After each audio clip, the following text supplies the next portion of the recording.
ਬਿਸਮਿਲ੍ਲਾਹਿਰਰਹਿਮਾਨਿਰਰਹੀਮ अस्सलाम वालेकुम। ਇੱਕ ਭਾਈ ਨੇ ਕਿਹਾ ਸੀ ਨਾ ਕਿ 40,000 ਤਨਖਾਹ 'ਚ ਗੁਜ਼ਾਰਾ ਹੋ ਜਾਂਦਾ, ਅਤੇ ਇਹ ਭਾਈ ਨੇ ਆਖਿਆ ਜਦੋਂ 50,000 ਬਿਜਲੀ ਦਾ ਬਿੱਲ ਆਏਗਾ ਨਾ ਫਿਰ ਪਤਾ ਲੱਗੇਗਾ 40,000 'ਚ ਕਿਵੇਂ ਗੁਜ਼ਾਰਾ ਆਏਗਾ।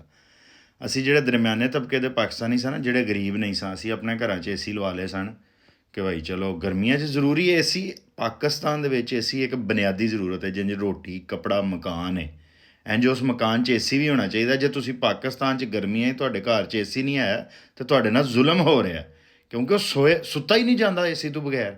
ਅੱਛਾ ਜੀ, ਜਿਸ ਬੰਦੇ ਨੇ ਏਸੀ ਲਵਾਇਆ, ਇੱਕ ਏਸੀ, ਪੂਰਾ ਟੱਬਰ ਉਸ ਏਸੀ 'ਚ ਵੜੇ ਆ, ਮਾਵਾਂ ਭੈਣਾਂ ਧੀਆਂ, ਮਜਬੂਰੀ ਹੈ, ਬੰਦੇ ਧੀਆਂ ਭੈਣਾਂ ਨਾਲ ਸੁੱਤੇ ਨੇ, ਠੀਕ ਹੈ, ਉਹਦਾ 50,000 ਤੋਂ ਘੱਟ ਬਿੱਲ ਨਹੀਂ ਹੁੰਦਾ। ਅਤੇ ਫਿਰ ਪਤਾ ਕੀ ਆਉਂਦੇ ਨੇ, ਹਕੂਮਤ ਨੇ ਮਾਹਿਦੇ ਕਰਦੀ ਹੈ। ਮੈਨੂੰ ਦੱਸੋ ਕਿੰਨੇ ਕੀਤੇ ਨੇ? ਕੋਈ ਬੰਦਾ ਪਾਕਿਸਤਾਨ ਦੇ ਸਾਫੀ ਜੱਜ, ਉਹ ਬਿਜਲੀ ਦੀ ਕੰਪਨੀਆਂ ਦੇ ਮਾਲਕ ਕੌਣ ਨੇ? ਅਸੀਂ ਕੋਈ ਠੇਕਾ ਲਿਆ ਕਿ ਮਾਹਿਦੇ ਪੂਰੇ ਕਰੀਏ, ਅਸੀਂ ਬਿੱਲ ਦੇਈ ਜਾਈਏ? ਲੋਕ ਚੁੱਪ ਕਰਕੇ ਬਿੱਲ ਦੇ ਰਹੇ ਨੇ। ਬਿਜਲੀ ਦਾ ਮਸਲਾ ਸਭ ਤੋਂ ਵੱਡਾ ਪਾਕਿਸਤਾਨ 'ਚ ਮਸਲਾ ਹੈ।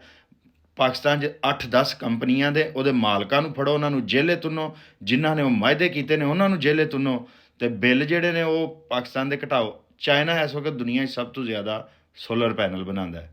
ਪਾਕਿਸਤਾਨ ਦੀ ਹੁਕੂਮਤ ਸਾਨੂੰ ਰੋਜ਼ ਧਮਕੀਆਂ ਦਿੰਦੇ ਨੇ, ਹਾਫਿਜ਼ ਸਾਹਿਬ ਤੁਹਾਡੇ ਅੱਗੇ ਦਰਖਾਸਤ ਕਰਨੇ ਆ, ਸਾਡੀ ਔਕਾਤ ਨਹੀਂ ਕਿ ਤੁਹਾਡੇ ਨਾਲ ਲੜ ਸਕੀਏ, ਤੁਸੀਂ ਸਾਨੂੰ ਧਮਕੀਆਂ ਦਿੰਦੇ ਹੋ, ਅਸੀਂ ਤੁਹਾਨੂੰ ਘਰੋਂ ਵੜ ਕੇ ਚੁੱਕ ਲਾਂਗੇ। ਚਾਈਨਾ ਤੁਹਾਡਾ ਯਾਰ ਹੈ, ਚਾਈਨਾ ਨੂੰ ਆਖੋ ਕਿ ਸਾਨੂੰ ਸੋਲਰ ਪੈਨਲ, ਯਾਰ ਸੋਲਰ ਪੈਨਲ 'ਤੇ ਟੈਕਸ ਖਤਮ ਕਰ ਦਿਓ, ਅਸੀਂ ਆਪਣੇ ਘਰਾਂ 'ਚ ਸੋਲਰ ਪੈਨਲ ਲਵਾ ਲਈਏ। ਪਾਕਿਸਤਾਨ ਦੇ ਹਰ ਘਰ 'ਚ ਅਤੇ ਗੁਜਰਾਂਵਾਲੇ ਲਾਹੌਰ ਦੇ ਹਰ ਬਾਜ਼ਾਰ ਦੀਆਂ ਜਿਹੜੀਆਂ ਗਲੀਆਂ ਨੇ ਉਹਨਾਂ ਦੇ ਉੱਤੇ ਵੀ ਸੋਲਰ ਪੈਨਲ ਲੱਗੇ ਹੋਣੇ ਚਾਹੀਦੇ, ਇੰਨੇ ਕੁ ਸਸਤੇ ਹੋਣੇ ਚਾਹੀਦੇ ਨੇ। ਹਰ ਫੈਕਟਰੀ ਸੋਲਰ ਪੈਨਲ 'ਤੇ ਚੱਲੇ।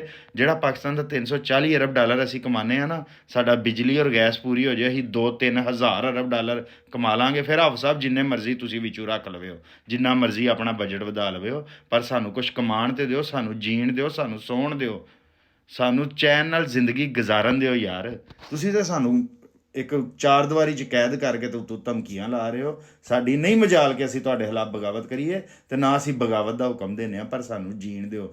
ਚਾਈਨਾ 'ਚ ਸੋਲਰ ਪੈਨਲ ਤੋਂ ਟੈਕਸ ਖਤਮ ਕਰੋ। ਪਾਕਿਸਤਾਨ 'ਚ ਚਾਈਨਾ ਨੂੰ ਕਹੋ ਸੋਲਰ ਪੈਨਲ ਦੀਆਂ ਜਿਹੜੀਆਂ ਨੇ ਫੈਕਟਰੀਆਂ ਲਾਉਣ, ਤਾਂ ਕਿ ਪਾਕਿਸਤਾਨ ਦੀ ਕੌਮ ਅਜ਼ਾਬ 'ਚੋਂ ਨਿਕਲੇ।